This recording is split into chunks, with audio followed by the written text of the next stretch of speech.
Hello friends, welcome back to my channel. আৰু মই আজি এটা বহুত ইম্পৰ্টেন্ট ভিডিও লৈ আহিছো যেটো নেকি তিয়হ খেতিৰ ওপৰত আপোনালোকে ভিডিওটো হেখলৈ চাব স্কিপ নকৰিব যেহেতু মই ভিডিওটো তাৰমানে যিখিনি নেকি আমাৰ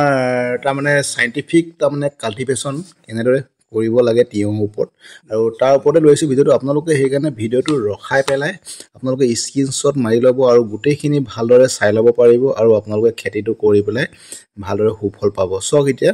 তিয়হ খেতিৰ ওপৰত তিয়হ তাৰমানে কোনটো সিজনত খেতি কৰিব লাগে বা কেনেদৰে কৰিব লাগে গুটেইখিনি দি আছে তাৰ ভেৰাইটিখিনি দি আছে গুটেইখিনি কেনেদৰে ফাৰ্টিলাইজাৰ তাৰমানে সাৰ কেনেদৰে ইউজ কৰিব লাগে গুটেইখিনি দি আছে আৰু কেনেদৰে তাৰমানে তাৰ শস্য যিখিনি পৰিচৰ্যা বুলি কয় আৰু হেখিনি কেনেদৰে আমি ইউজ কৰিব লাগে গুটেইখিনি দিয়া আছে আৰু তাৰমানে তাতে আৰু কিমান পৰিমাণে আপোনালোকে দৰব ইউজ কৰিব ঘামৰ দৰব কি ইউজ কৰিব হাৰ কেনেদৰে দিব গুটেইখিনি এ টু জেড দি দিছে ইয়াত আৰু মই যিহেতু এইখিনি প্ৰস্তুত কৰিছো আমাৰ আসাম এগ্ৰিকালচাৰ ইউনিভাৰ্সিটি তাৰ যিবিলাক নি লিফলেট আপোনালোকে চাব ভিডিওটো আৰু লাইক কৰিব শেয়াৰ কৰিব